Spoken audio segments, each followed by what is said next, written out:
We are recording. Hello, everybody. Welcome to our 23rd artist talk for this week. With me today, I have a really great artist that I actually just found out about 2 days ago. Believe it or not, Trish was shilling your stuff before the spaces yesterday, in another spaces the day before. But with me today, I have AKOSUA Victoria, who's a photographer and artist, and I believe like scientist now. Am I correct in that?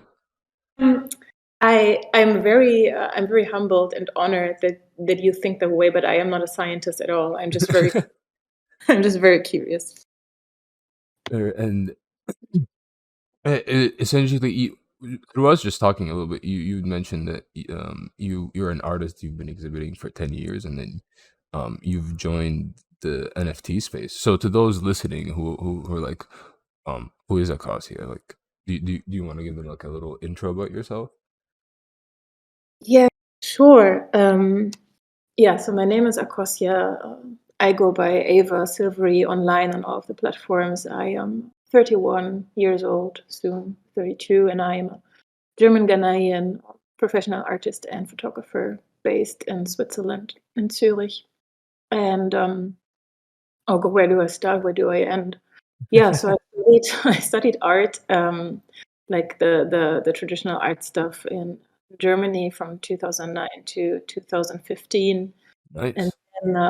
then I had my diploma and had to make money, and started working different jobs, until I lost my last job, which Mm. was here in Zurich, 2019, and since then, just before the pandemic, since then I have been self-employed 100%, and I'm just trying to make it work for myself. Yeah, Well, so hell yeah. I've yeah, it's it's like it's definitely it was definitely challenging, but I also think it's encouraging if you can look back retrospectively and just see that you kind of made it through 2020 and then also 2021. Um, yeah, no, now I've been in the NFT space since May. Oh wow, Just nice. yeah, so I'm not one of the people who just came in 1 month ago and just sold out. I still have not sold out, and I've been here since May and just making connections that are relevant to me and that I want to keep slowly building. And now I'm working on this Behold the Ocean project and really hope to make this work. Yeah, well, that's a that's great to hear because I so many conversations that I've been having recently, people are realizing so many new people had joined within the last few months, Mm. and it's like it takes time to enter the community and try to build Mm. the community, and that's what a lot of those people are lacking. And then on the opposite, here you are integrating within the community while selling your work, but not caring about uh, the money per se. And then Mm. yesterday, like I just joined the spaces because I just saw like Trish hosting a space. I was like, okay, I have some time in the morning, and I clicked on it. And then I just hear you guys talking about Behold the Ocean, and I'm just like, oh my god, what the hell is this? What? And so to those listening, the links and to you, Akasia, I've included your Twitter links, your Behold the Ocean links, also Max's Twitter link in the description below. Um, Mhm. but those listening, if they go click on the Behold the Ocean NFT, um, to me it was like the coolest fucking thing I've heard of. And a month ago, I was telling you this in the spaces. I literally got to see the director and creator of Mocha just essentially like talk in theory about what you guys are doing with Behold the Ocean. And I was like, what the hell? This is insane. Like the fact that it's already happening is crazy. Um, and then my thing about the Behold the Well, would you like to give a little introduction about Behold the Ocean project? Yes, definitely. I think I try to make it as understandable as possible because I think Mm, there are many projects that are coming into the space that have been created for the space only, and like in this dynamic of thinking about what can I sell here and whatever, and mm, Behold the Ocean is something I produced 1 year ago when I went to Patagonia during the pandemic to produce this project with the main goal to have some editorial coverage and to make a photography book and a show and just really learn about the effects of global warming on the marine ecosystem and to contribute my own artistic and human aspect on how scientific research is being carried out. And now a few months ago, I decided to make this project something bigger because I realized there is so much in there, and I have the privilege of having access to Max because he's a friend of mine now. We got to know each other during Behold the Ocean last year, and I have access to this awesome, amazing local scientist in Patagonia. And he also has his own company because sustaining himself as a scientist is very challenging. So he has his company where he's selling oceanographic sensors in Chile and beyond. And so I just called him and said, hey, look, I'm in this NFT space now since May, and I really need something to work on right now. I need a purpose. And what do you think about us as an artist-scientist team planning an independent, non-institutional, non-political, alternative climate research expedition? And he said, well, these things money, like it costs a lot of money. I said, yes, the money is there. It's just a matter of how it finds its way to you. And I am convinced I can use my work to make this happen. And so that's what we're doing now. So I am minting my project Behold the Ocean in a variety of ways on the blockchain. Most of the work is already out there, ready to be purchased. And from the proceeds, I am financing this independent oceanographic expedition from Punta Arenas to Cape Horn next year, where we are focusing on a holistic and non-political scientific approach to environmentally assess the area and provide new data. And after the expedition, when we come back, we will publish the data open access for everyone to use for free. That's, I mean, my brain is exploding at the moment just because it's like you touched on so many things that I personally would get on like either drunk or stoned rants for 3 hours with my friends and just the meme where it's like I won't get political, three drinks later and you become political. And so it's like what your project is touching on is essentially like some of the core foundations in this space and some of the core beliefs within this space, right? Because like this space sometimes makes it seem like it's all about the money, but it's really not. The original founders and the people that were here 4 years ago, they see this tech as in the same way. I'm on your website right now, and it's like you have the perfect phrase for it: deinstitutionalizing, depoliticizing, decentralizing, and rehumanizing. And next to that, it says environmental research, but you can apply that to the artistic fields that already happen within the NFT space that have also led to now you as an artist thinking, oh fuck, why don't I hit up Max, who my scientist friend, and like let's do this. And to me, it's like one of the coolest things. Also, just the simple fact that an artist gets to go on a fucking exhibition. Because like, I took I don't remember the name of the class, but it was one history class, and my biggest thing, I was like, yo, prof, how do I come with you to these expeditions? And he's like, oh, you don't have an archaeology degree. And I was like, bro, well, I can take photos. Y'all need photos, right? Like y'all need documentation of you, like, like doing stuff. And they're like, yeah, you need an archaeology degree. And then here comes this thing where it's like an artist legitimately comes like, hey man, you're the scientist, I'm the artist, I'll come with you and I'll record this. And also looking at the art, it's like you guys are starting to mess with like hybridizing sort of like the look of data paired with the art, which I really really like. Like we were gonna talk about that a little bit later, but like holy shit, some of the stuff I'm looking at, especially like your Tezos drop, like oh my god, that is Oh, like I looked at that too. Like, I think most people are focusing on the collectibles, which is fine. I really wanna keep going, but I'm so happy right now that you I checked out the monochrome edition too. Yeah. I my thing is like I am ETH poor, so I just collect on Tezos to where Tezos calls me an addict. Apparently, I've crossed the border between art collector into art addict, and I was like, oh, cool. It's only like, and it's not even that much though. Like that's the thing.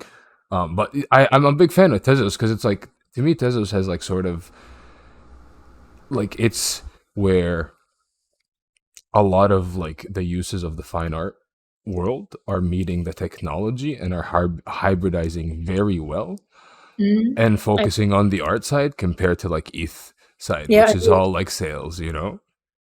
I agree. I partly agree. Mm, I think you have a completely different like a set of experiences in the field, obviously, and probably seen like a higher diversity of stuff in the field, also because you're involved in the technology itself in a way. And for me, I guess the people who I attracted so far and the people who are attracted to me so far in this space really, I'm just really grateful to know them because most of us are in ETH as well. mm, I mean, it leads also to the question of longevity and also to the question of what you in your demographic, can pull off in this space. And in my case, for example, I just know.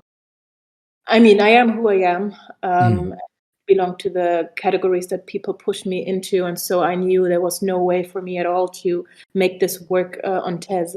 This project has been out there for a month now, and other projects with completely fiction-based mm, roadmaps are selling out within like 2 hours or something. And mm. I've been out there with a significant contribution to the space and the real world also. And I'm still 1 month in and trying to make it work. So I think it's just a reflection of how important it is to consider the community base. And I know for Tezos, I would have Mm. loved to drop everything on Tezos, but I didn't have the horsepower in the space, so to Oh yeah. speak, to pull people over there because it's not only different arts, but also I think different collectors. And I Oh, am not very absolutely. in the collectorship or community there, and it would have been impossible, I think, for the Oh, beginning. oh, absolutely. Like the thing with Tezos is like the spending power that's on Ethereum is pretty much non-existent on Tezos. We Mm, have we have the same spending, well, not like the same spending amount, if you will, right? Because Tezos, like, funny enough, Tezos, we used to say Tezos was like a dead chain before um Hen Hikenunk mm, became a thing. Because like the moment that became a thing, Tezos started to get utilized. And it's like Tezos is it's like it's a good platform to get started on, but if you're launching a project that needs to be seen and needs to command a good amount of sales, yeah, Tezos isn't. And so it's like it's good that you guys are um on both chains. And what's crazy to me is like you guys actually have a roadmap that can be established and can be achieved and that is not bullshit, right?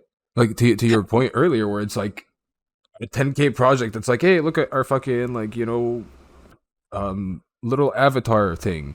Within 3 months, we will give you a game, and you're like, "Dude, you won't give us shit. We don't even know we don't even know if you're gonna be here in right, 2 weeks."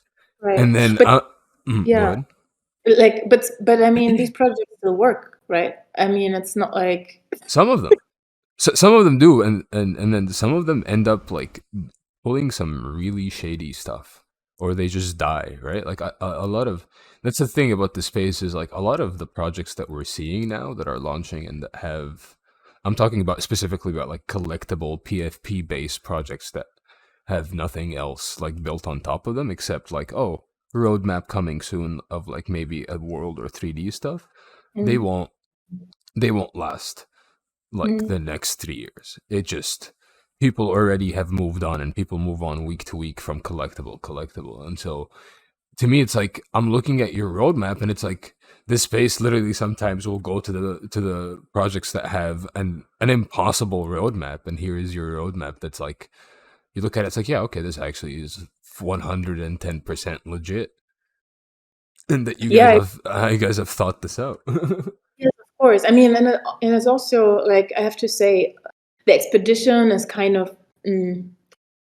I mean, I built this project for the blockchain. I built this project around the expedition because I think this is where I see my personal vision in the NFT space. Like, how can I use my work as an artist to actually move things forward in the real world, instead of, the other way around, taking something from the real world, making it into art, and then being dependent on traditional institutions to fund it or to award it or something. And here I'm flipping the script. I'm turning it around and say, okay, in the NFT space, I do have the potential to use my work, one, for science communication, and then two, for actually moving something forward that matters to all of us in a way. And the roadmap is really built around the expedition, but even without the expedition, all of the things that are on the roadmap would have been done either way, NFTs or not, because the solo exhibition is coming up. The book I'm publishing, I already have my publisher since Oh, one nice. years, so it's all legit. There's also a link to the crowdfunding campaign that I had last year that allowed me to go to Patagonia and finance the project in the first place. So all of this is really just based on what I do as an artist, and then I integrated what's relevant to the NFT space, and obviously the expedition. But that's why it's legit. It's not like, how can I attract collectors? It's actually just writing down and what I'm going to do, what I plan to do. So yeah, it Wow. wasn't that challenging in a way. It's just my work. It's so crazy. He's like, you say that so casually, like it's just my work. I'm like, yeah, okay, cool. You get to go on an expedition. Like, and that's actually insane. And then, I'm on your the expedition section of your website. I usually do this when I'm talking to the artist I'm talking to. I have their art and then their websites up, and then I'm just like scouring as we're talking for stuff that we can talk about. That might be interesting for the talk. But I remember you had mentioned yesterday during the talk with Trish that part of this expedition was because you guys it's not you said not Patagonia, the other place that you're going to, um You mean Cape Kaipur. Yes, Kaipur. um Cape Horn? Yeah. yeah, serves as like the future, or well, doesn't serve as the future, but serves as sort of like future insight in how climate change Yeah. can, you said, can affect like the acidity or something of the water. Can you, like, to me, like, can you please explain that? Because like I was sitting there like, hold on, wait a minute, Yes. what you Yes. go, Yes. like, what? And also, Yes. like, that's like my grade 12 environmental science teacher's like dream to like hear that I'm in that a conversation like that actually legitimately happened, and over Twitter, on all places. And so please, like, I was like sitting there like, what do you mean you get to like predict the, please explain that. Okay. So maybe again, just to reiterate, I am an artist, and everything I know about ocean acidification and marine ecosystems, and how they're changing under global warming and the phenomena that are caused by global warming. All of the knowledge that I have Mm, because of the ocean. Before I contacted the scientists to ask them if I could go to Patagonia and see their work as an artist and produce my work on the basis of theirs, I didn't know anything about mm, this. Obviously, we all know about global warming and all this stuff, but I wouldn't have been able to explain this. So my scientific background is not really rooted in education and higher education. It's really just rooted in what I continue to learn about this because of my project. So Cape Horn is the destination of our expedition that we are funding with these NFTs, and then ocean acidification is another term that we have to talk about. So, and then you also mentioned the future. So Um, Cape Horn well, is yeah. Sorry, you wanted to say something. well, I clicked on Cape Horn on Google Maps and I Yeah, almost fell off my chair. it, Are it's you a guys serious? That's actually crazy. What the? it's the southernmost point of the Earth before Antarctica. So it's the southernmost point of the Americas. Yeah. This is Um, okay. You guys are achieving art history and history shit. Legit. Like what the? yeah, Cape Horn is definitely a place that is not easy to access. And one of the reasons why I'm so grateful that the work is enabling us to go there.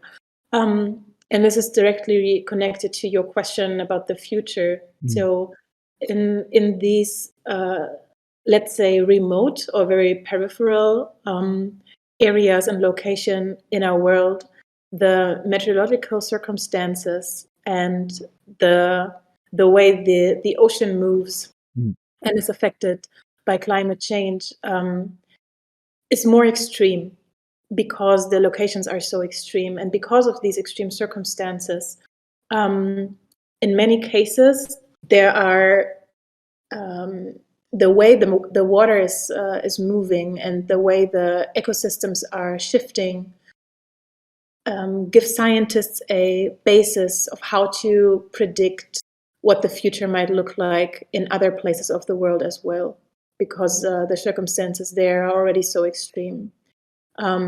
And that's what attracts me so much about mm. these places. Um, and then the next point was ocean acidification. Should I explain quickly what that means so people Oh, have an please okay. lay it on them. We're Okay. learning today. Okay, awesome.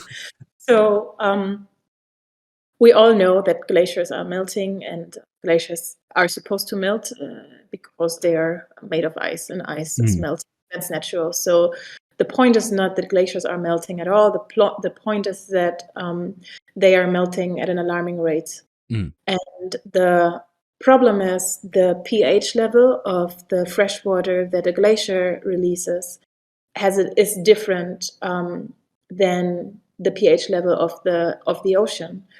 mm, And with the increasing melting of a glacier, more fresh water is being released into the ocean. And then these are masses and masses of fresh water, which changes the pH level of the ocean. And this phenomenon is called ocean acidification. And what that leads to is the ocean is getting more and more acidified, um, making it difficult for organisms to build their bones because the calcium production is oh, affected by acidification. And it affects all the organisms from the small ones like phytoplankton to the ones to fish and mussels, and also mammals like penguins and whales. So it's an entire domino effect it that affects also the whole like ecosystem. it affects the whole ecosystem. And when smaller organisms like certain fish, for example, cannot build their bone structures properly Mm, anymore, they start to disappear, which affects the mammals that mm, eat these fish. yeah. So everything is connected, and then it doesn't take long anymore to reach local communities like fishing communities who are dependent on the vitality and the Mm, health of the ocean and the marine ecosystem. And considering that 70% of our Earth is covered by water and the ocean is our largest living organism on Earth, um, I think we can all agree that it matters to not only take care of it, but in the first place to understand what's actually happening.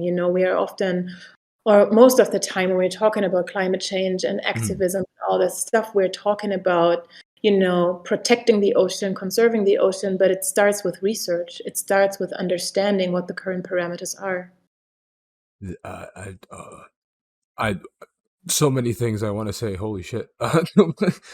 um, Let's go. I'm ready. well, like I remember like in my environmental science class, learning about how ecosystems are like you have to take care of them and they can be thrown out of whack if essentially one species dies off, where it's like they're dependent on each other in Yeah. such a way where it's like if you take one thing out, you can throw the whole ecosystem into complete disarray. Right. Um, Right. and so I didn't know about, like, I know, like climate change and the earth is warming and all that. I didn't know about the whole pH levels of the water. And then Right. I didn't know that affects the ecosystem to such a degree that it hits like bone calcification Right. from plankton to mammals. And to those who don't know what plankton is, I watched a Netflix documentary about this stuff. I think it's the organisms that feed on the sun or are too small, but like shrimp eat them because they're also small. But like Yes. they're not. Hey, I know some stuff. You Um, know, no, it's like I think it's super fascinating to talk about this in the context of NFTs. Like we here, like spending our time on Twitter and Discord mm, all day, every day, and um, it's so ironic to me that Web3 and NFTs. We're so attracted to it because we feel a sense of liberation from something else. But what it actually does in most cases is just tie us more and more to these technological circumstances without really liberating us, really changing something in the real world. And I think, yes, I just love this conversation because we're talking about water, we're talking about organisms, but the reason why we're doing this is because of NFTs. I think that's fascinating, to be honest. I agree 110%. And also, like, one of the reasons we're talking, because both of us know there is no like political agenda behind this. Nobody's Right, being forced to do this. right. I'm just, No, like, you go know, ahead. like, I mean, health is another issue Mm, that I'm thinking about a lot. Like, I am really, really I'm really done with the politicization of every single thing mm, and things in general. Politics is something, to me, it's something so incredible, artificial, um, and something that is being used to push agendas and mm, to demonstrate power. And in the current debates around climate change and health, obviously, it's 2021, December. Um, I really think we need an alternative. And if I am about to move forward with an environmental project, I'm certainly not going to use a tagline like "Let's save the planet" mm. or you know, or start and go protesting for something that I don't even scientifically understand really. So I uh, I really hope that this project contributes to a more realistic understanding of the circumstances in which science takes place. The whole reason why it's so attractive and yeah, just inspirational to put this project into the NFT space is Mm, because the ways to fund an expedition and research like this are it's very difficult, it's very competitive, and an oceanographer like Max, for example, might be involved in a research project like this every 5 years or so, you know, because the process is incredibly bureaucratic, mm. institutional, and competitive. So usually, if you want to go on an expedition like this as a scientist, you have to work out a scientific approach for a research proposal, submit the proposal, and then try to generate funding for it. And it can take years. And once you come back, in case you run out of funding, you don't even have the money to analyze the data anymore. And then Oh, uh, the data is not being released really, because whoever oh, pays owns the data. And so with this project, we're really significantly accelerating and also in a way, not just accelerating, but also providing an opportunity to society to actually do something that is meaningful and is not, on left or right, focused on left or right, or focused on shaming people to, it's true. in changing their individual behavior. It's really like empowering change at the very root of what needs to change, which is um, thinking about how we want to move forward in the future on the basis of actual scientific research. I mean, like to your earlier point, where like it's a competitive field, and the funding and all that. It's also uh, and uh, uh, and like you stated, it's a heavily politicized thing, and I think it became very clear to people over the last year, 2 years, how politicized like science can actually get in Yeah, this weird way, to yeah, where you as a person no longer know what's even valid as scientific truth, because mm, of like what's being released, what's not being released, right? You see articles, oh well, then there's hidden stuff, and then here you guys are essentially doing the complete opposite of that. And it's all um anti-political in a sense, right? No politics, just full on like scientific theory.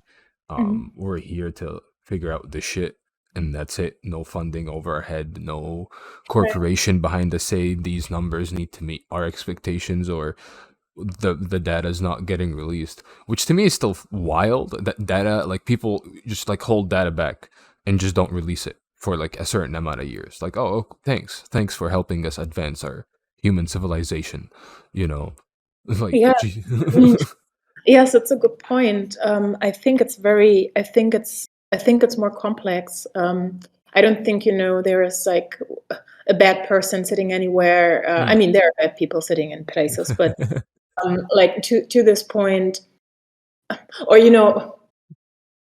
if I just keep talking from the spirit and the core of the project, I think what I can or want to make clear is that I'm not demonizing institutions in any Mm. way. I'm not here to just represent a counter to something that already exists, because we do get opportunities from institutions, right? It's not Mm. like burn down the institutions. I mean, what does it even mean? Which institutions exactly, and why, and who is in these institutions at this point in time?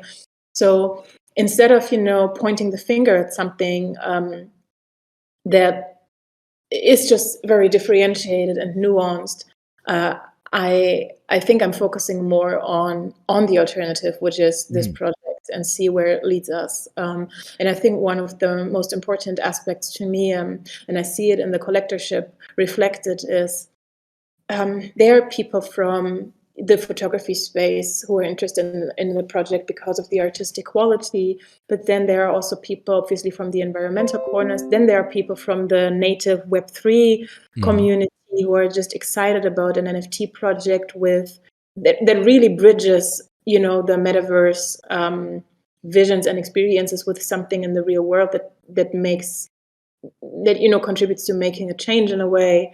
So I just love how this project is so much not an echo chamber, that Mm. it can attract different sets of demographics from different backgrounds who are just finding something that they resonate with in this project. I think that's one of the most important aspects to me, like the real diversity, not just of the most obvious categories that we are putting ourselves into as human beings, but also diversity in thought, expression, and interest and priorities.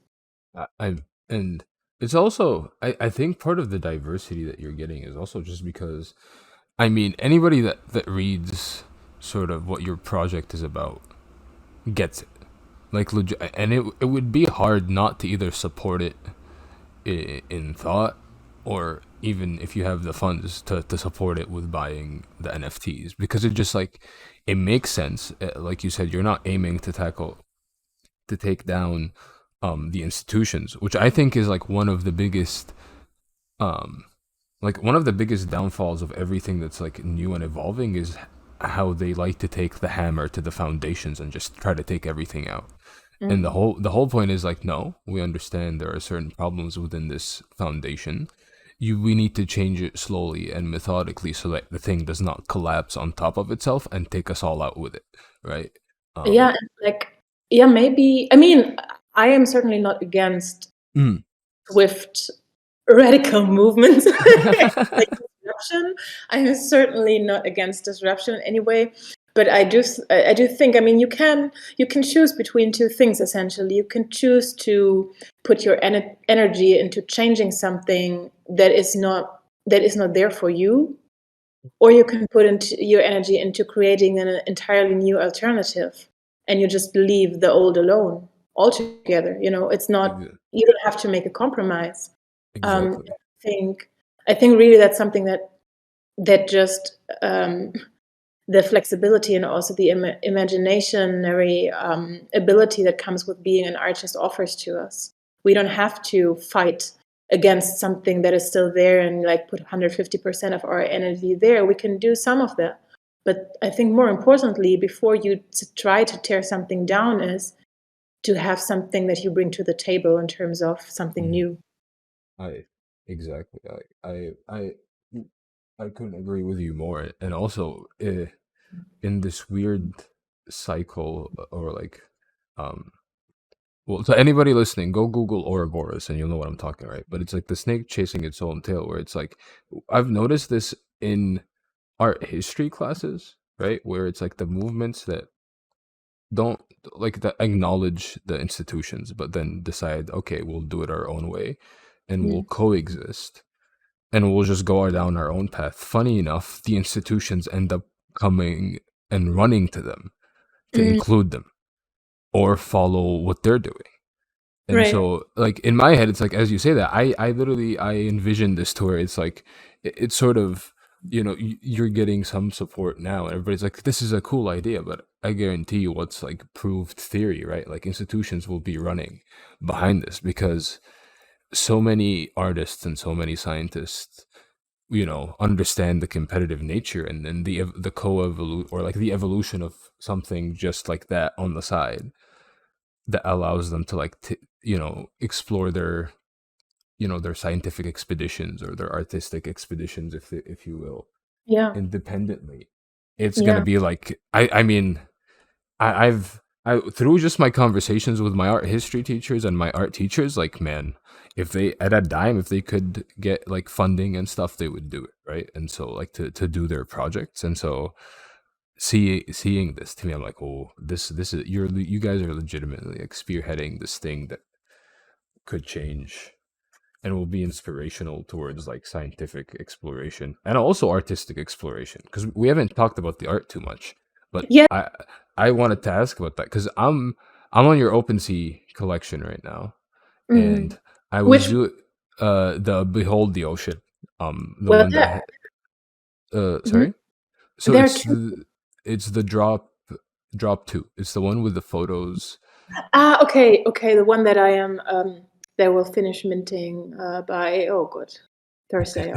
Yes, that one. Yeah. I know the feeling. You're like, oh fuck, I got to.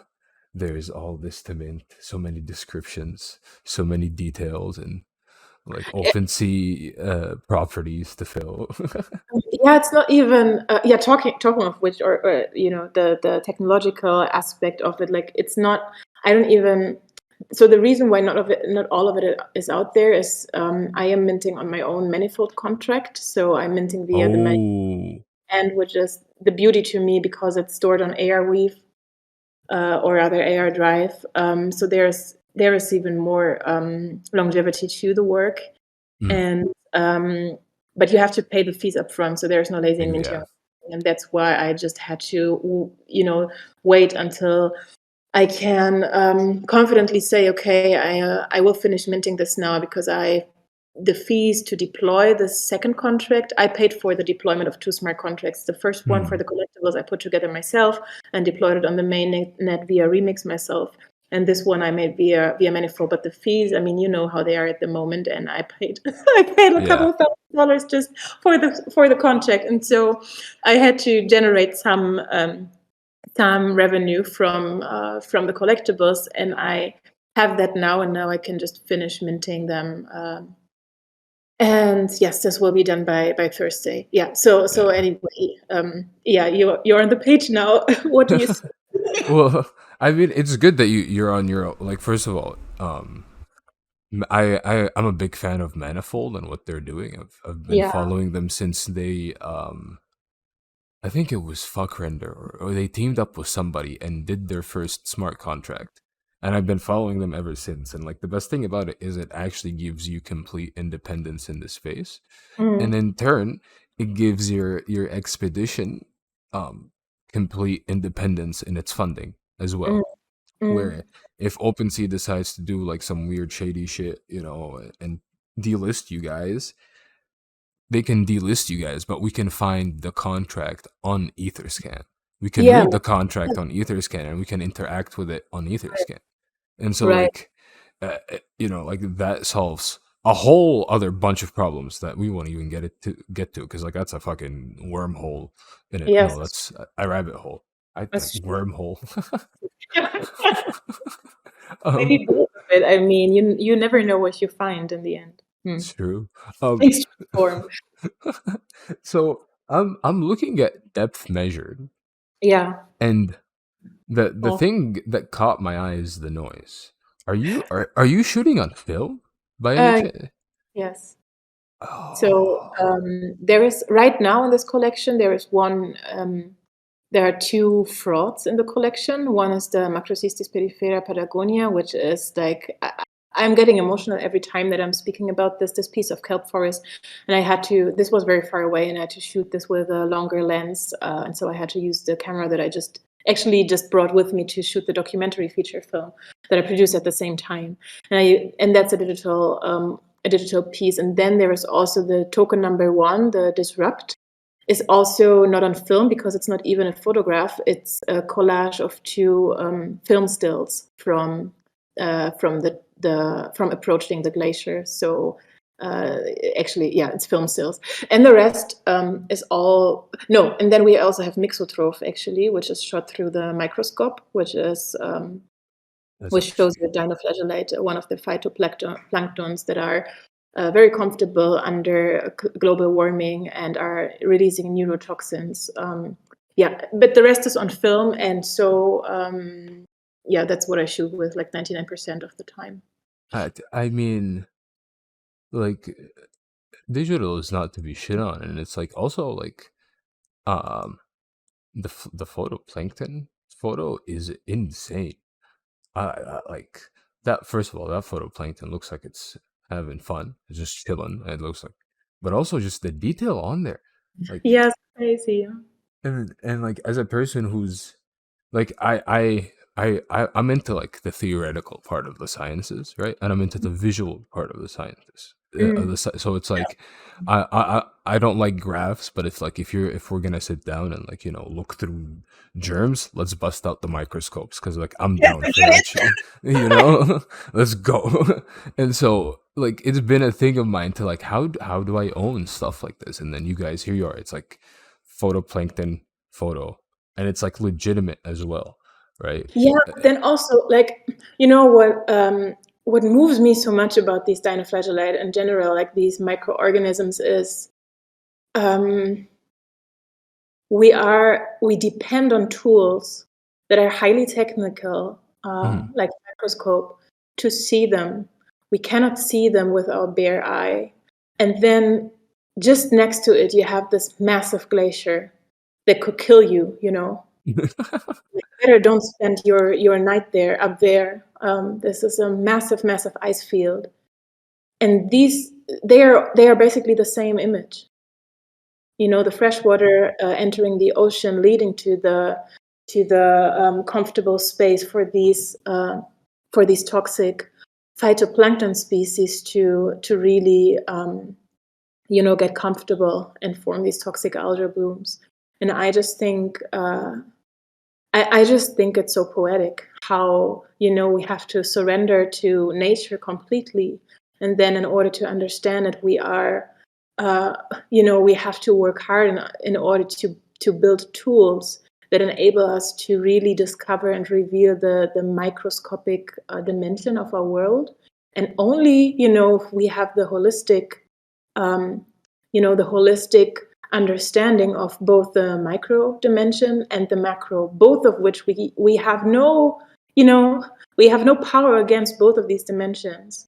And only if we, understand both of them slowly, we understand something about nature, Mm. and slowly we might, uh, start building solutions on how to move forward. I just think it's so incredibly poetic.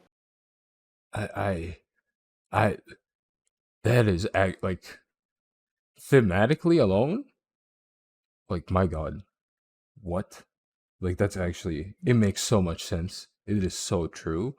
And Mm. like now that I know now like hearing you describe, they're essentially the same thing, right? Mm. Like it, you should see the look on my face right now, honestly, because my brain is just like it's like that look of like interest, but also like shock, because like, oh my God, you are right, and also like, oh my God, like, like I actually have no words to try to describe what's going on in my brain right now because I'm just like comparing the image of the photoplankton to the glacier melting and like Mm. them being the exact same thing, and then now looking at the image and like having this little tiny little looking dude and have him essentially be represented by a glacier falling in the ocean is like, whoa, I see what you mean.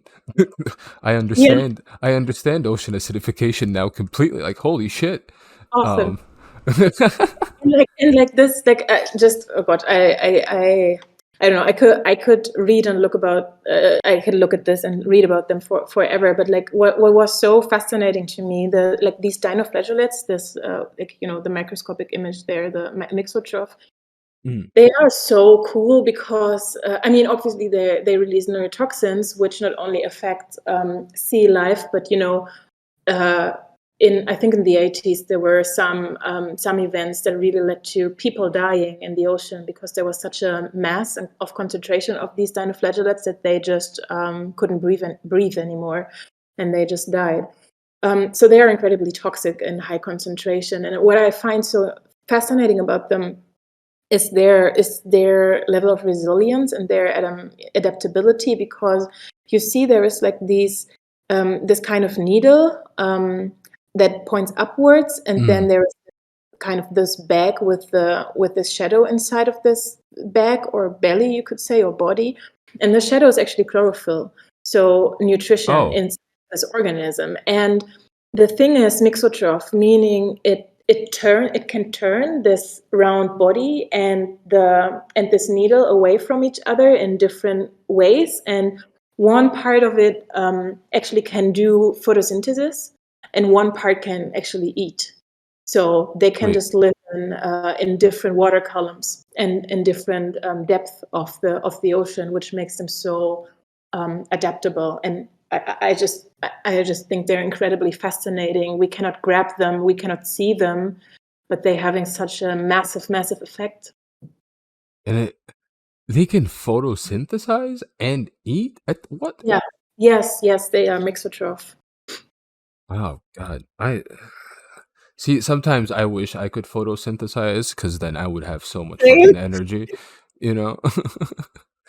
Like Same. I and also I have to say like the quality of that photo. I'm zooming in on it and it just like and to those listening, you know what we do in this. Like, I do streams, and every time I do stream where we look at art, I tell people you open up the IPFS, you new Yeah. tab that shit, and you zoom in.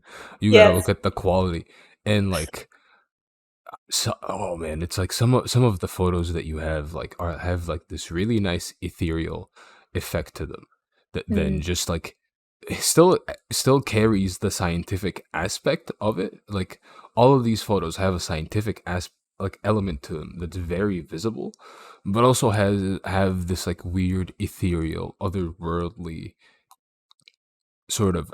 Well, I don't want to classify it as aesthetic, but feeling as well, because it's just like for example like mountains emerald, like to me that photo is insane, and just like the gradients and like the reds and the greens and like how smooth some of them blend. It's like it feels as if like a machine is viewing what you guys are seeing somehow, and it's like Yes, to me I'm like whoa.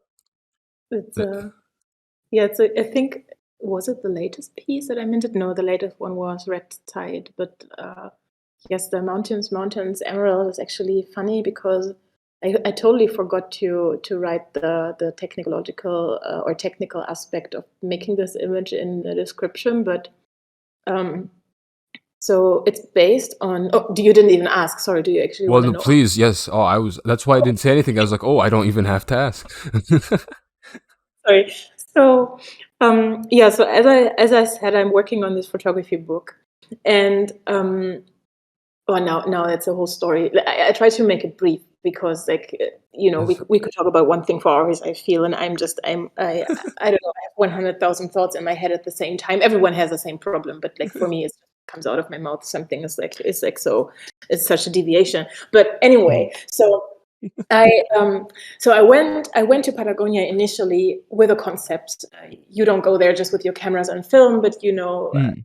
you make a visual concept and what do you want to do? What do you want to focus on? Which scenes can occur? Which situations will you be in? What are you taking with you accordingly? And how are you going to talk to the people? Who are you going to be in? Who do you have to be in that field to achieve what you want to achieve? So all this stuff belongs to the concept that you make or that I make before I go somewhere. But then there is a documentary aspect to it, and then Mhm. and there's respect for the fact that I am not the situation, but the situation is something that gives me something that I just have to take the way it is. So you can plan all the things you want, but then you go there and you have to work with what you find. And I am very open when I go there. Mm. The concept just helps me to, I don't know, to have something to hold on to or to fall back to in case I don't know what to do with the situation. So that's how I went there. And then I come back with this kind of artistic, but also like documentary slash photojournalism style of work.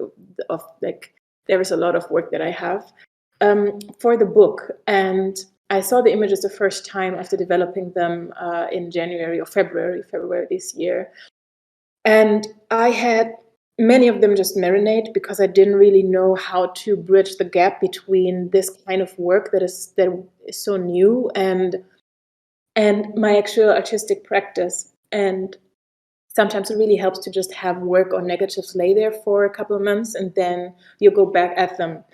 And so Mountains Emerald is really in the collection that you see now, like a step towards my actual artistic practice and what I want the photography book to look like or to feel like.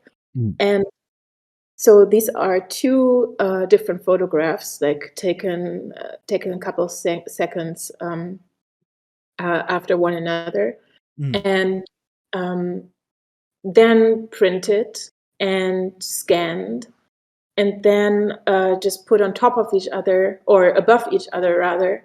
And then I printed this with my very cheap and slow but still working printer at home, just Mm. cheap inkjet.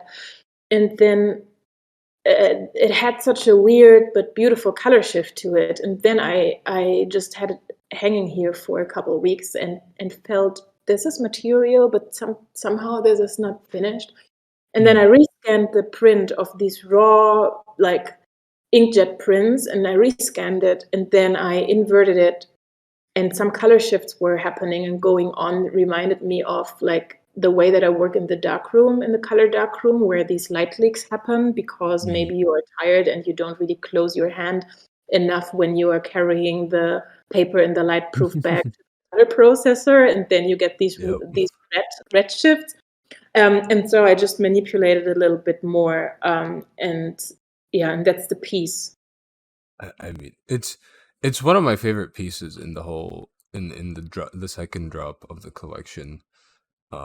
It's that red tide and mixotrope, and also I can't even pronounce macro cry. Macrocystis pyrifera. Yes, that one. Yeah, That I at some point I was like, is that like photogrammetry? Until I new tabbed and I was like, oh wow, that's a photo. Because yeah, it looked a bit abstract. I was like, what is this? Like, hmm. right, And then I right. clicked. I was like, shit. And so like I really like the aesthetic that's developing it, and then to know that this is like triple scanned and refed, and just like the aesthetic that has developed, it's just it. it's it's very nice. It's the color shifts, like you said, are so smooth and they're so beautiful at times. I'm looking at them like wow.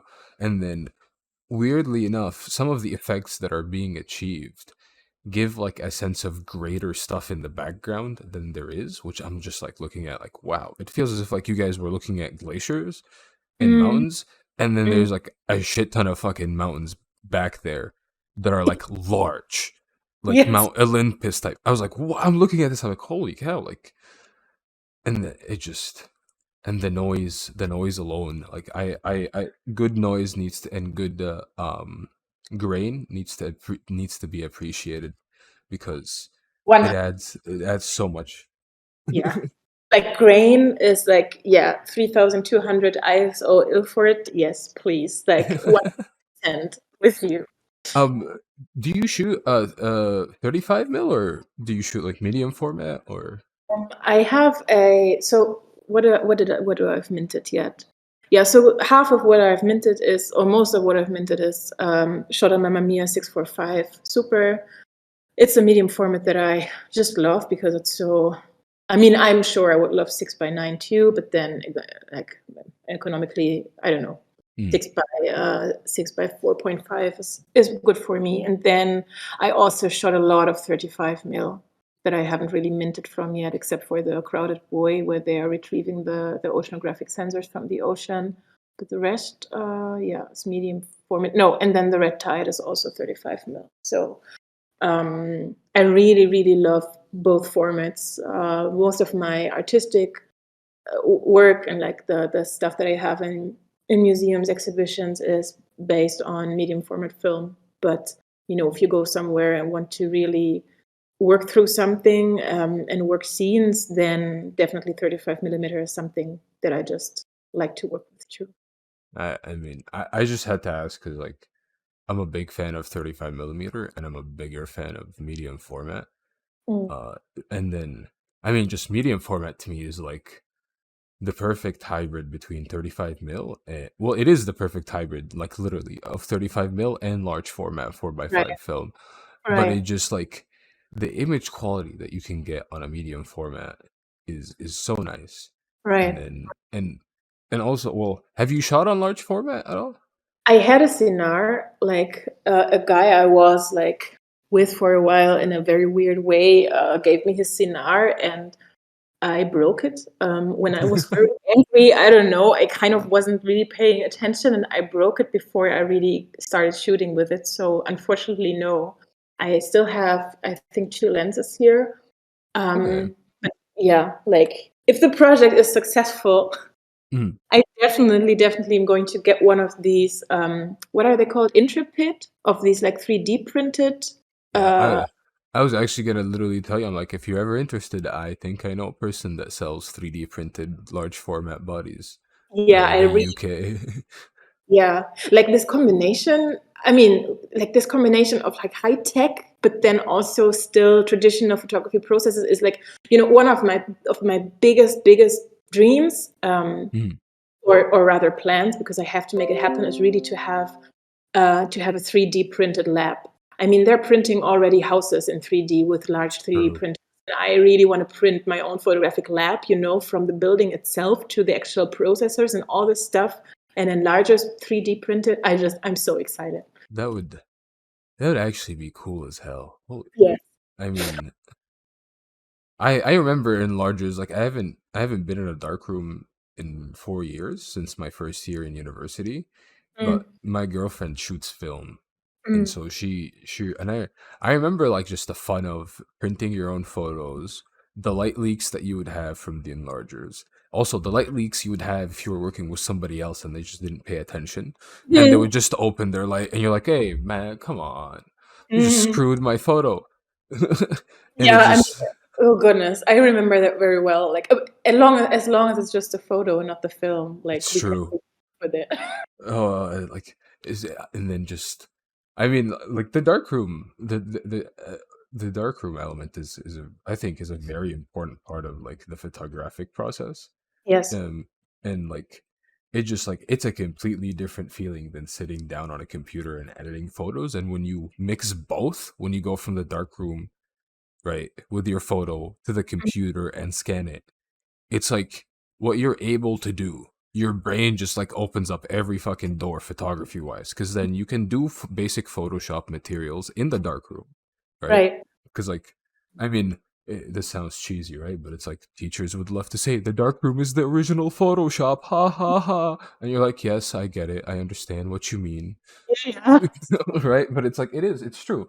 The dark room is the original like sort of photo editing space where you are allowed to photo manipulate stuff, and then so you can like you have and especially for you guys, right, you have all the scientific data that you're getting, uh, Right.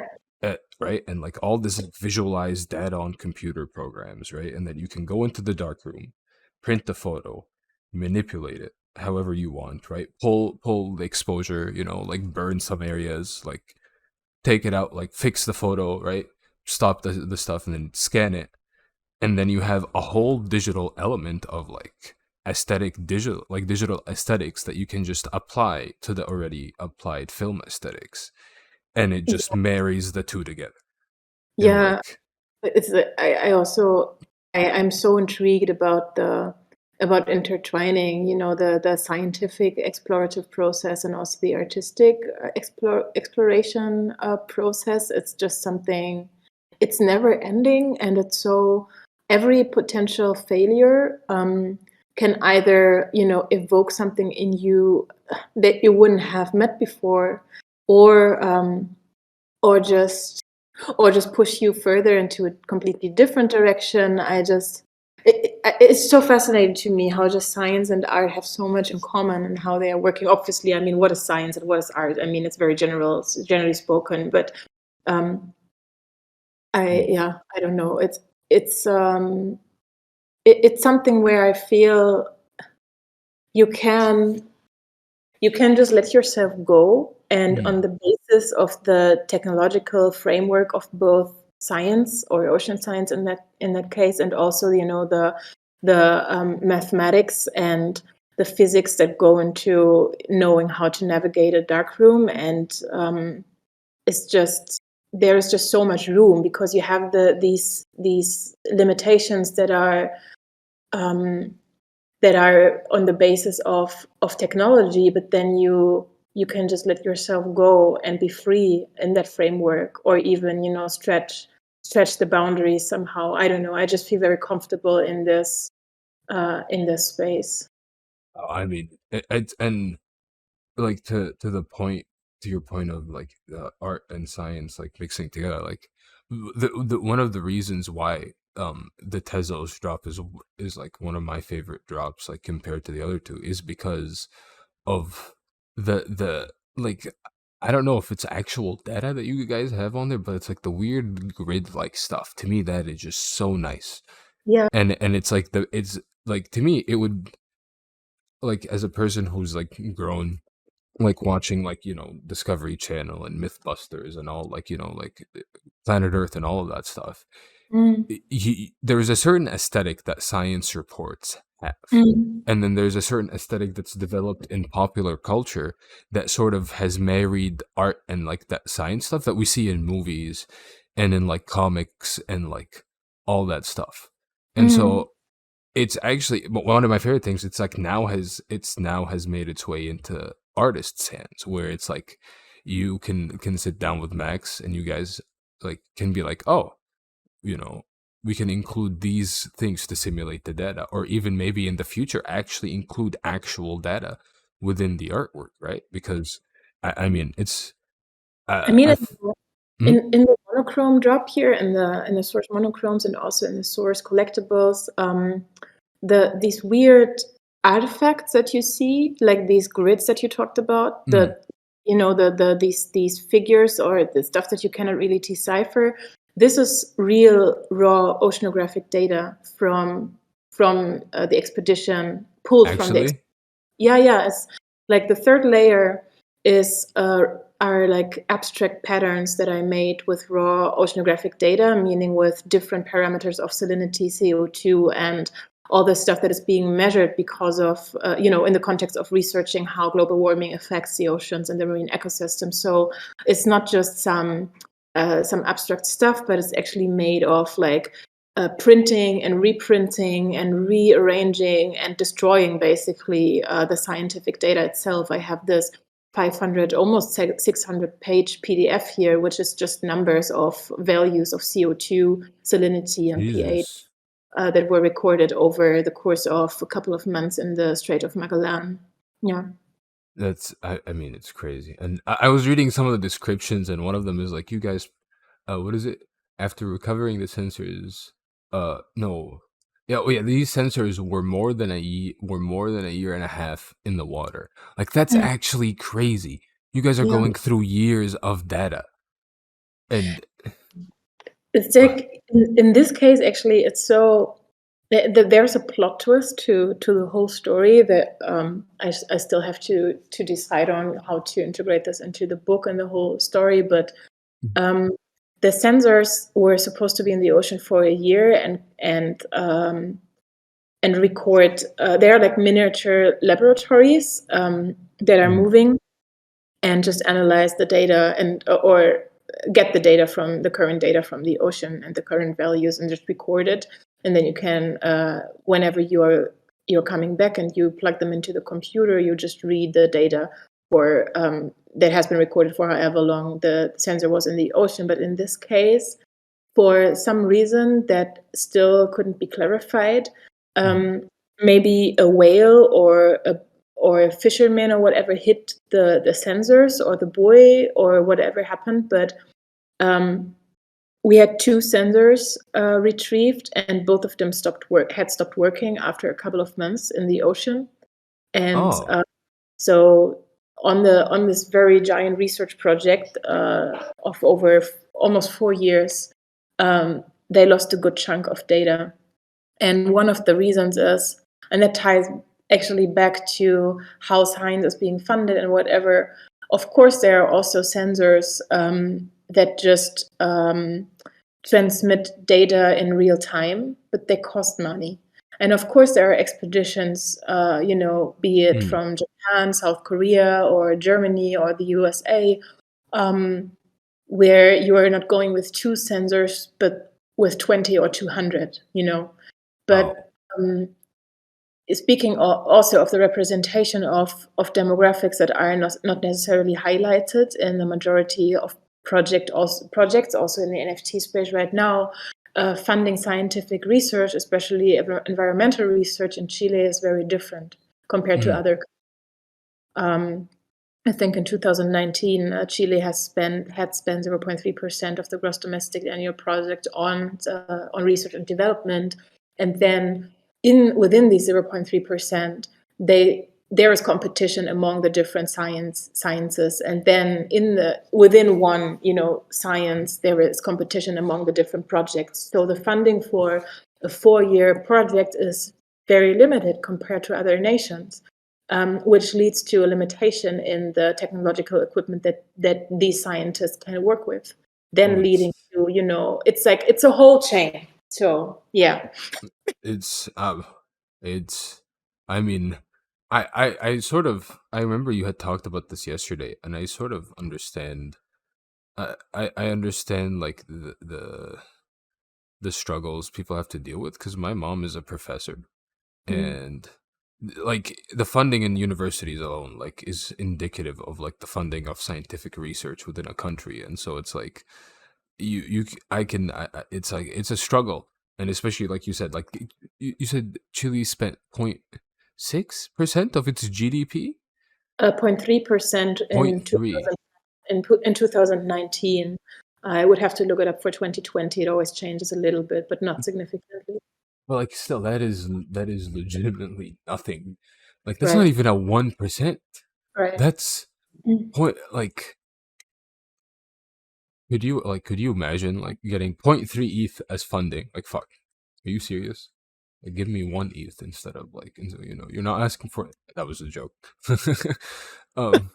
Yeah, but it's like then, yeah, but then back to what we're building here in this space. I mean, all of us. It's like the new economy that we're building, or trying to move forward, really can really change things, you know. Mm. Like, I remember reading the research proposal, including the budget for the project that the scientific expedition that I accompanied for Behold the Ocean was part of.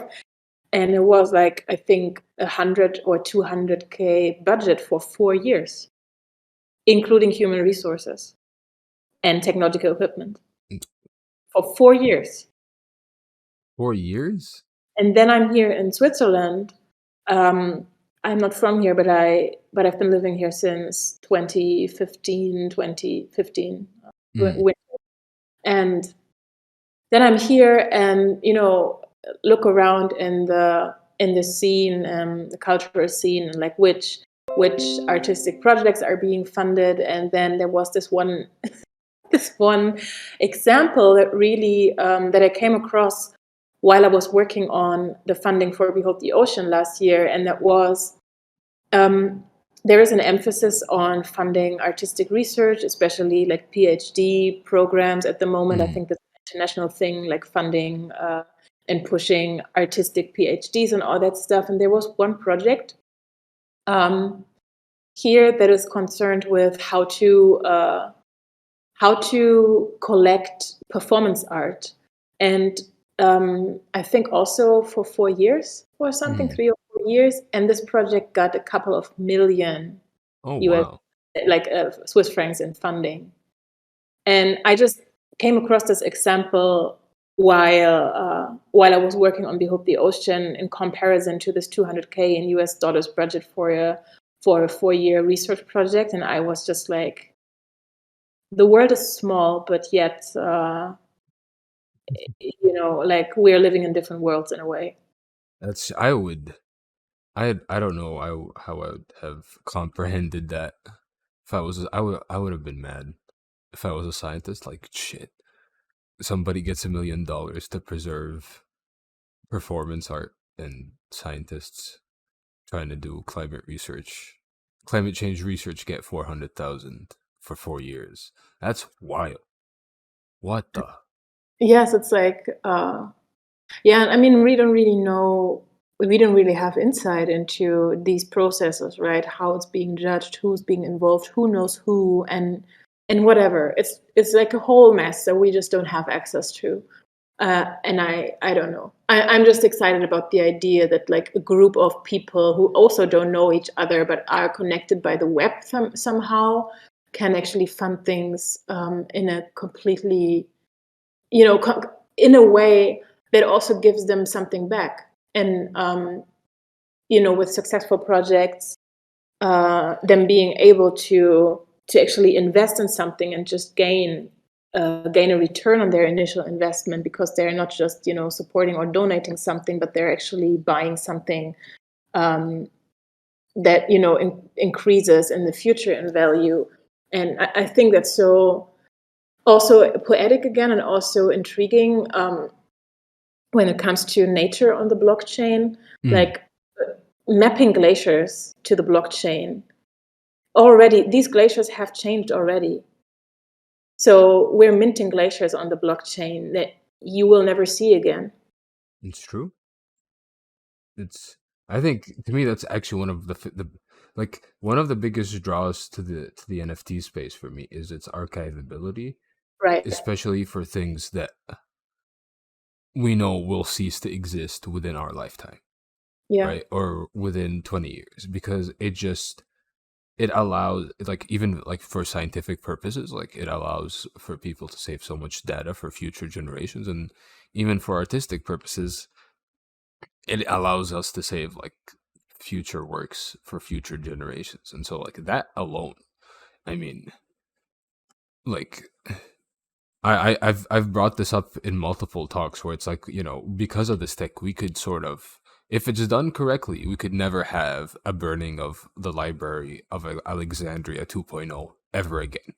Yeah. Like, and being Egyptian, like, realizing that shit, I was like, oh, this space is everything, because the Library of Alexandria, like that burning set us back 1,000 years of Mm, technological advancements. mm, The anger and the ego of one fucking man, right? Set all of human civilization back 1,000 years. Because people like this is a little bit of a tangent on my end, but like people, to anybody curious, like humanity forgot how to make cement during the Middle Ages. We didn't know how to make cement for shit. We didn't know how to make like good buildings, and it got rediscovered again. And so there's like elements of lost knowledge that we need to relearn. And unfortunately, a bunch of this knowledge has been destroyed beyond any form of repair. It's gone off of this fucking earth completely, right? And here comes this tech now that says we can keep everything here, right? And in terms of like scientific, it's like, you know, if your lab goes up on fire and your lab reports are there and you only have one copy of them, your research is done, right? Or like um to the point of like your hard drive goes, like your hard drive gets destroyed, your research is done. But here comes this tech where you can just upload all of it there, so it's like no matter what happens, mm.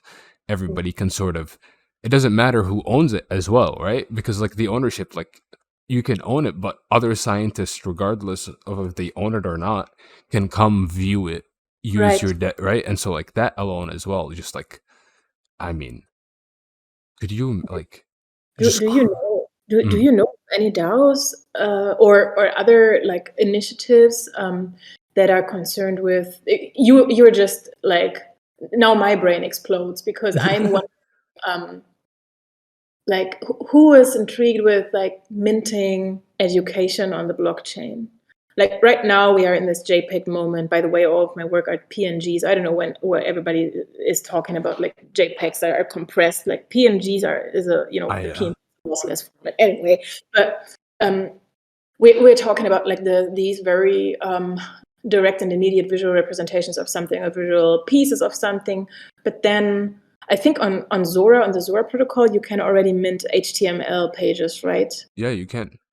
I'm pretty sure you can. Are there any projects that are, like, concerned with minting an entire way, like an entire education system to make sure, um, that it's accessible for everyone forever? Well, not that I have heard of, but it's the space is getting there. So a DAO recently got formed to establish a museum that would take care of the artifacts that are depicted in the Black Panther movie. And Mhm, like the DAO essentially, I think, raised enough money to actually build a museum and host them there and keep them safe. And mhm, I think we're slowly starting to get into the process of, okay, let's onboard the education that's within these to the blockchain. Because like I haven't heard of DAO specifically, but I've heard of that concept get theorized, at least in like conversation, multiple times already, to like mhm, believe that it's gonna happen sooner or later.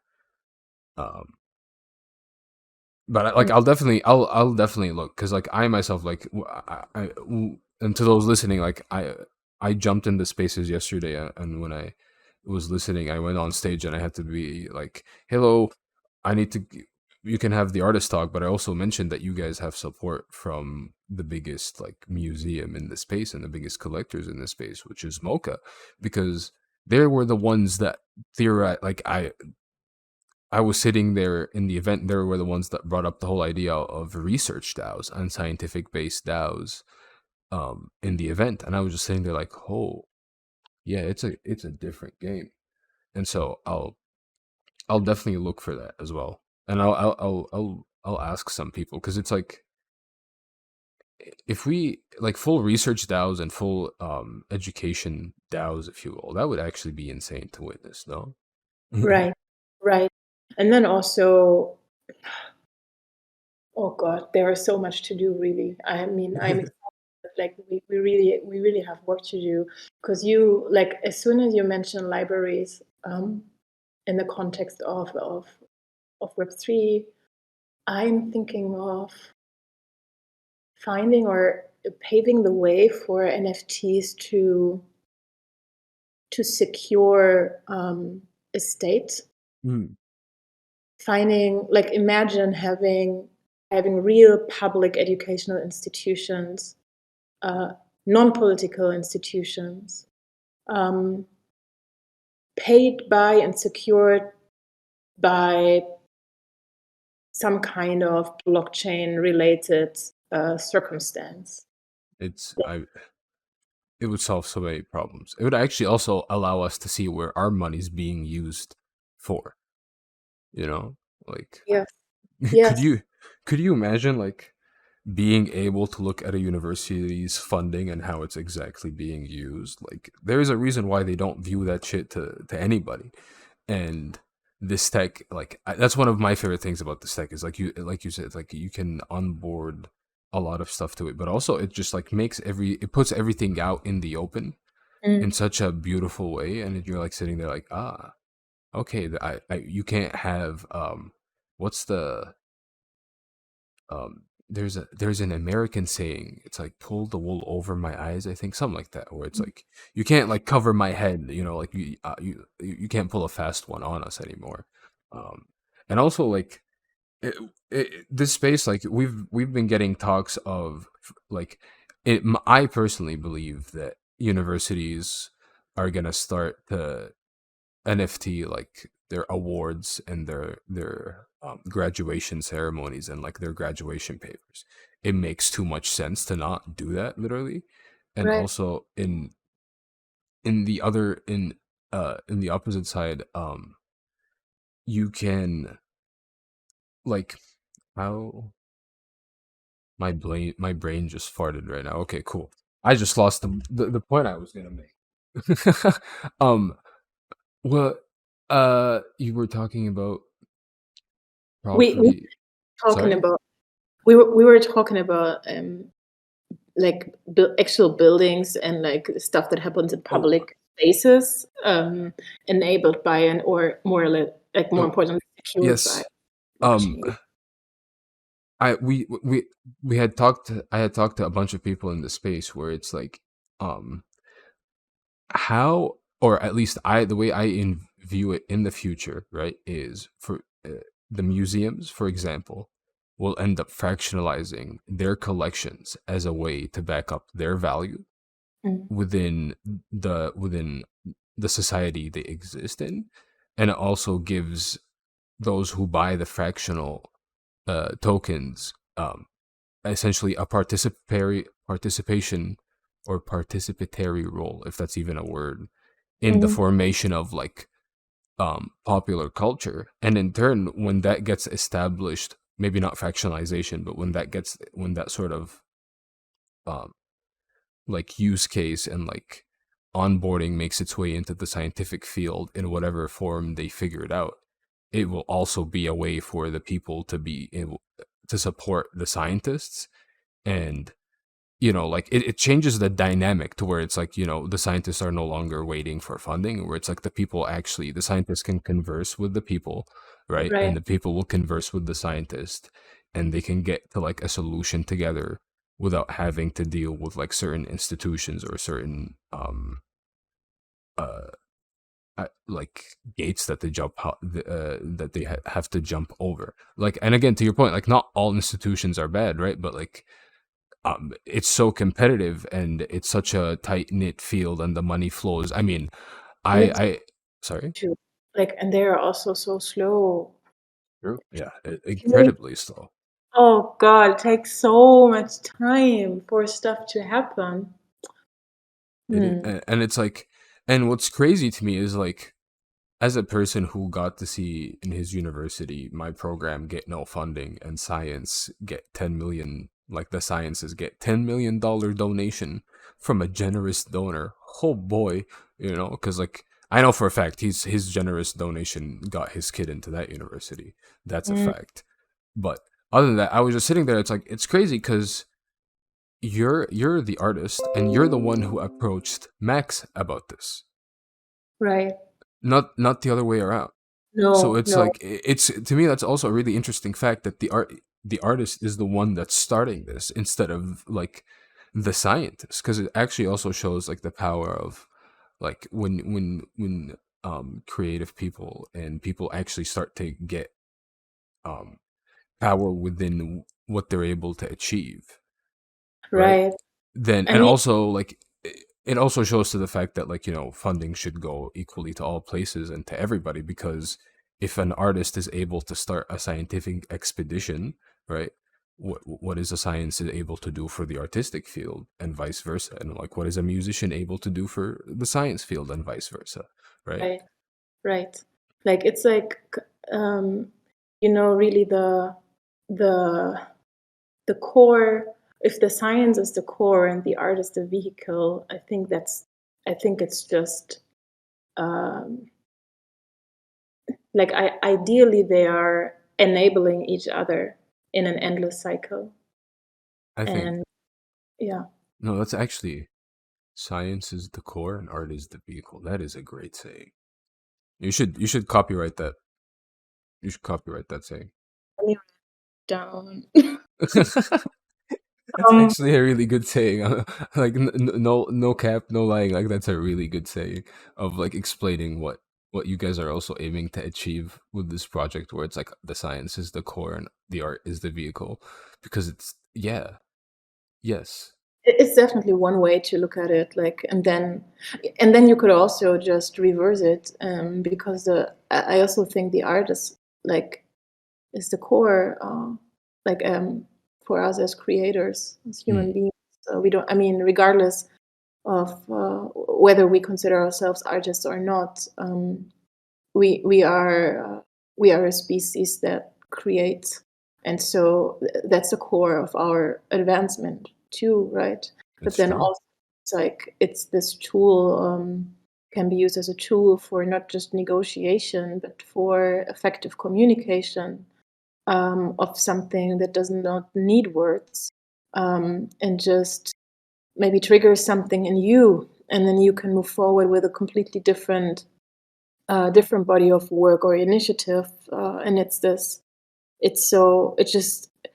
like ideally I think it's an essence that just keeps giving. It, I couldn't agree more. And then I also just like look forward to the future of like what you guys are gonna do, and where you guys are gonna like what Yeah. what I've mentioned this too many times lately, but like somebody had brought up a great point where it's like the affordances that the NFT space provides to Mm, artists and people. mm, And so I also look forward to like the affordances that NFTs will provide you guys, right? mm, And like like specifically you, Acacia and Max, and especially like hearing some like when you talk about the funding and all of that, like the affordances and how this will like evolve and grow in the right. next 5 to 10 years, and also like how it's gonna change.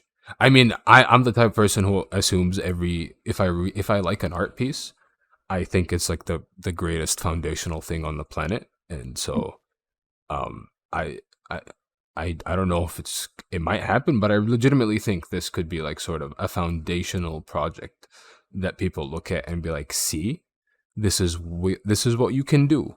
This is what we can achieve." Um I, and like I would just like hope, yeah, I and would hope this to be the case. It just seems so, um it's heavy lifting, really. it's yeah. It's heavy lifting, and I think this is due to very to the variety of aspects. But it's like to me, it's really important to not use language. I already mentioned like saving the planet and this kind of stuff. Mm, It's important to me to be nuanced in how I communicate my work, and not just ride with a marketing wave that would be easy to sell. And there is so much to discover, and it's not just one click and you've seen and understood all of it. And so yeah, I recently told someone that I think it is very challenging right now. It's the only thing I'm working on, but I believe that in hindsight, I will be grateful that it was exactly this way. mm, I don't think significant things have ever been done without sacrifice and it's severe true. risk. You know. It's true. It's 100% true. And um like I'm a big proponent of like those who realize, like I tweeted this out yesterday, but it's like I'm a big believer. It's like those who realize the role like within a cycle, like it's not their duty, but like sort of they can take it upon themselves if they wish to change and uphold and evolve the cycle, right? Mm. And Mm. you guys have realized your position within the artistic and the scientific cycle, and you're trying to evolve it as well. And to me that's also like I mean that's great, because it's just like that's what this space is also about, right? Like um it come like the sacrifice that's happening now and the struggle that's happening now, it's just like I I'm like in the same way where it's like because you're not here for the money, right? And those who are not here for the money, we've seen them get rewarded 3 years later, right? It's like we also feel a little bit safer taking that risk and that sacrifice, because we know it's like, and I like I guarantee you, like, all right, I imagine you know that your work is good, right? So it's like if you know your work is good, then it's just a matter of time, right? It's not, and just a matter of like, all right, we just got to keep grinding, and so it's like, I mean, it, it's gonna be. Mhm. Maybe I should, yeah, it's actually that's a question. I don't really know. It's interesting how big of a discrepancy there can be between, you know, what's being perceived from the outside versus how you as an individual feel. And I do feel very anxious. Like like I am at the core, I know this is right. I know about the Mm, quality, and I'm convinced, but like the I think it's not just the volatility of the crypto market, it's also, I mean, it's new, right? yeah. There is no instruction. There is no guarantee. So thank you for your encouraging words. Definitely, I will note them for the moments, you know, for this moment. Um, Well, yeah, yeah, there like it is true. Like there is no guarantee, and it's like, uh, like it's okay to like be stressed in this space. Like everybody feels it, right? But and it's like it's just like the whole perseverance aspect of it, and it's like we are taking a risk.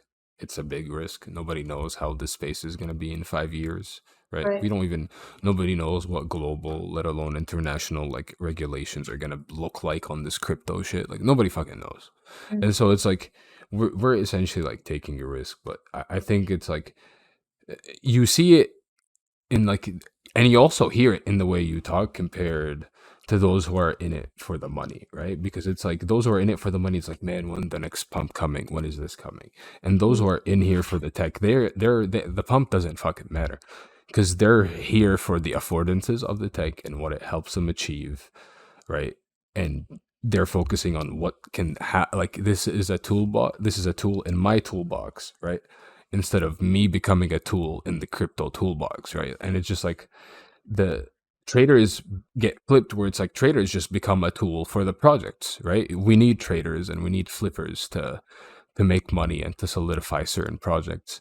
But on the other side, you have what you guys are doing, right? And it's like it's apparent in the creative fields, where it's like if you go to certain areas and there is just building happening, and like people who are focused on like, I need to build this, I need to establish, either it's your own project, or for example like you guys are doing, like behold the ocean, we gotta establish expedition.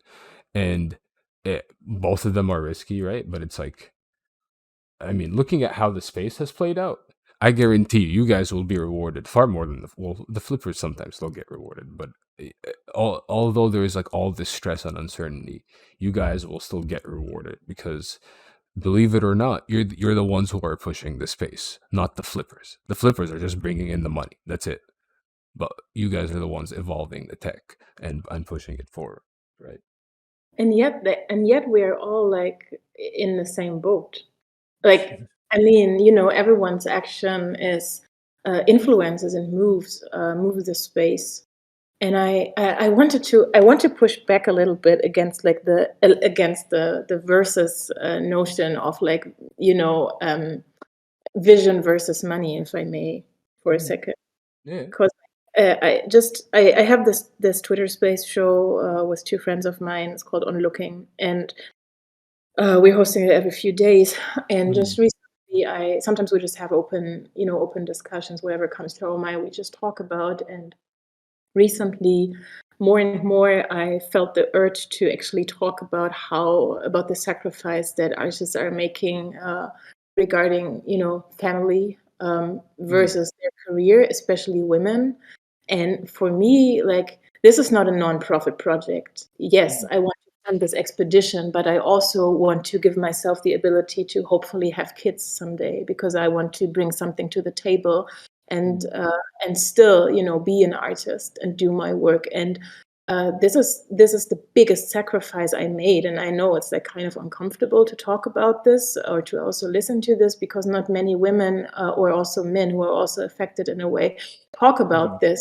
Like, I really wish that we can build a culture that doesn't perceive the pursuit of money and personal individual wealth, because we're here on this planet without our Mhm. consent. We did not ask to be here. So I think we're here for the experience, and we have to decide what makes it worthwhile to stay. Oh, And like yeah. I agree with you, and it's like to the point of like the flipper thing is like when I say flipper, it's a very specific type of person, right? Where it's um like we say this in the space a lot all the time, and it's like you'll see it when stuff pumps, right? We're holding, but under when somebody says that, usually we tell our friends, if you have life changing money, right? Don't fucking hold. If it's life changing money for you, deal with it, like get the money that's about to change your life and Mm, come back into the space and help build again, right? But mm, they're like, right, it's like if somebody's in here and they get a little bag that's about to like make them financially secure 110%, right? But it's like there is this weird also evolving thing in this space. It's like equivalent to the Dejin crypto trader, where it's like they've made the money, they don't need the money, they don't need any more money, they're just in it just because they just want to make endless amounts of money. And that- usually what we've seen with that sort of type of flipper collector is and like that specifically is just like they don't build and they don't care for the advancements of the space. They just care about the next hot project. Like that's what I meant with like that term of flipper, right? And so to those listening, if you're sitting there like, oh fuck, I'm making money. Yes, make money. 110%. Just don't turn into like a Dejin flipper who says when pump every 10 seconds.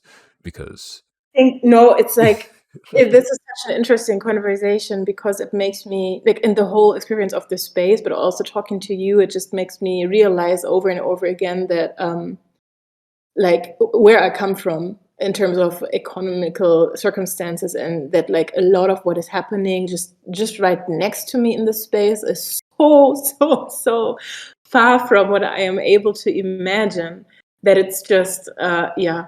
it you, I, was I realize you weren't talking about me, wanting to, hopefully be able to have kids someday, but you were actually talking about people who are so far from my position and also Max's position. oh yeah. Oh, it's Like, we're talking about like dudes who have so the term for it is fuck you money. We're talking about dudes who have fuck you money. And it's essentially that term is utilized as it's like, oh, I'm gonna buy it. Why are you gonna buy this? Oh, because fuck you. And so it's like there is this growing part of crypto and NFTs where it's like these dudes have insane amounts of money and they're just fueled by money making and that's it. And so it's like when you see them like come in and the buying power they command, and you juxtapose that and you compare it to the artist's building, like you actually get to see the difference between who they are and like which one is actually far more beneficial for the space, right? mm, Because it's like the flippers that sold and flipped punks for $1 million or whatever, good on them, nice. But what Larva Labs did and what the community did to build the allure around punks is much more important than the actual high sale, right? At least in my eyes. And so it's like what you guys are building is like that's the thing, right? It's just like yeah, and it's like also like if you to those listening and for yourself, like you should never feel bad about making enough money to have children. ever, right? Like, Thank you, because I mean, like I said, not many people or women talk about this because, and I don't, I'm not here to like start this whole like women and arts mm, thing or so, but there is a dilemma in society, and in the creative space where as soon as you have kids, you are a mom and not an artist anymore. That's how people perceive you. And I know more than enough people who are just hiding their kids in terms of not telling anyone about their existence because otherwise wait, they're actually, yes, of course, like, of course. I And did not know that. it's just yeah, it's a thing. And yeah, I just hope that the space kind of not just disrupts or resets what we perceive as art or what we, how we think about value in the first place, because the whole space is built on our imagination, Mm, like nothing else. We have this weird agreement of the value of the space, and this is why it works, you true. know. So, and we're just taking it for granted in a way, which excites me in a way, because like humans are just fucking amazing. I don't even know, and also like fucking terrible, but yeah, I mean, we can shift so many things, including what we expect from an artist to sacrifice for their individual life. And uh, and things, I mean, we are just here for a certain amount of time, and it could be, and this time could be much shorter than we envision it to be. And so I think, if there's any way, and this applies to both arts and science, if there's any way to remove scarcity from our lives, we just have to pursue this. Yeah, I True. think. It's true. And I mean, yeah, no, I couldn't have said it best, honestly. Like, do you said it best. Um, and Like this, yeah, I think I just feel, sometimes I just have the desire to be a little bit more vocal about things that are uncomfortable, to maybe reflect that it's not the end of the world to talk about these things. Like it's true. just uh It's true, and it's like, especially like as a woman who wants to have children. Like, I remember, because this was a topic that got brought up in so many of my art classes and my art history classes, of like how women are viewed as it's like, um woman and then mother, right? right, And right, like, how do you come to terms, how do you evolve that, and how do you change that to where it's like, okay, I am not only a mother, right? It's like, just because like 9 months ago I was a woman, right? And yeah, then now it's yeah, like, oh, I have my whole like status in the family and the way they view me has changed. But it's like, I think it also starts where it's like, yeah, it needs to be talked about before it need to be addressed and evolved. Because if nobody's gonna talk about it, nobody's gonna be aware of the problem, right? And it's like, I agree. didn't I didn't know that women, like legitimate like female artists, hid their kids, like, Yeah, or and like, what? literally, literally, obviously, I'm not talking about like closets. At Yeah, least I yeah. don't think that's a whole different conversation. I don't know. But definitely, and not just artists, also journalists and whoever, like, just trying to not bring up that they have children as long as it's possible, or at least, after the time, as soon as it's not obvious anymore that they have them. Some of them do make the decision to not bring them up anymore because it just, they just become irrelevant in a way. um, It's true. yeah, I have heard this over and over again and seen it in my own environment, and it's just yeah, it's just Eh, something that we need to navigate, I think, more healthy. I I couldn't agree with you more.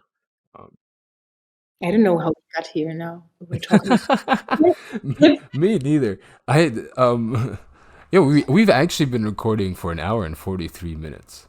oh my god, I'm so sorry. No, that's fine. That's great. That's actually great.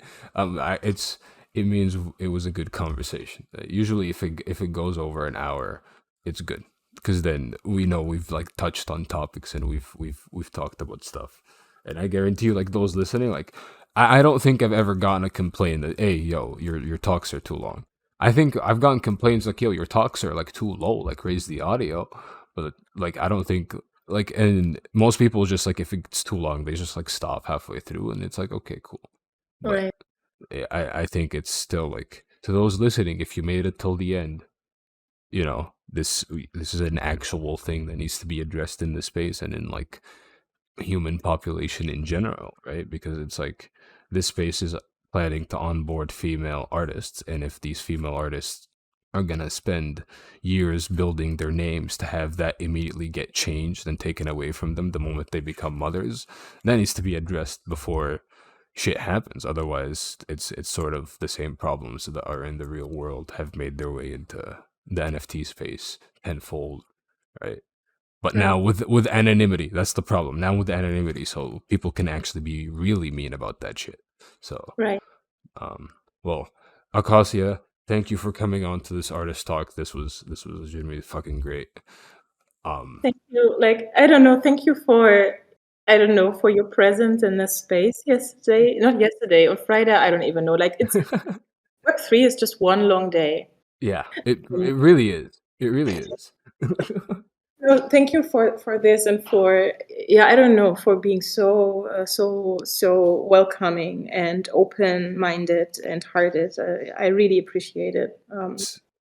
It's my pleasure, and it's like I am to me. I realized early on this space is like not about the money. This space is about the tag and what it gives to people, and so to like literally hear research DAOs and like the possibility of exhibitions be theorized a month ago by some of the biggest heads in the space, and then to literally stumble 2 days ago into a space and hear that exact same thing being actively developed, like I have to give it my support. Like just like as a Bill Nye Science Kid fan, right? And also just as like as an art fan and just like as a person who wants this space to like evolve, like this needs light to be shed on it, right? Because it's like y'all are gonna be in. I just like to anybody listening, go fucking search where Cape hold on Cape Horn is, and tell me that shit ain't fucking cool. And the simple fact that you can own an NFT of a photo from that location, like, Yeah, it's not, uh, and no, I mean, yeah, I mean, I know we're like past, or we're at the end, but I mean, we have some space on the boat, right? I said it in the space the other day. mm, So some people, some collectors will have the opportunity to actually come with us and experience this in real life. You know, given they are ready to give up Twitter for a couple of weeks. it's facts. Twitter and like normal human daily amenities because Yeah, you guys are gonna be on a boat sailor, like right, it's right. Like, no, I think this will be the best therapy for some burnt out Web3 protagonists who are just, just walking around true. like this, not walking around enough, not getting enough sunlight, not having dogs that force them to get out. As I think many of us really need to reconnect to nature I and just agree. ground ourselves, like literally on the ocean. It's I couldn't agree more. Now see now I'm like, I gotta get my ETH up so I can bid and like try to make it to this stuff because like you are right. Like people need to connect more with nature, and then and to those listening, go buy the work so you can make it to Cape Horn and literally be on be like oh, Google Maps isn't really good with distance when you zoom out, but like be very close to Antarctica, like closer than any other landmass of like I guess survivable and inhabitable landmass on this Mhm. fucking planet. Like that's Right. actually wild. Like yo, It's I'm fine. just, what?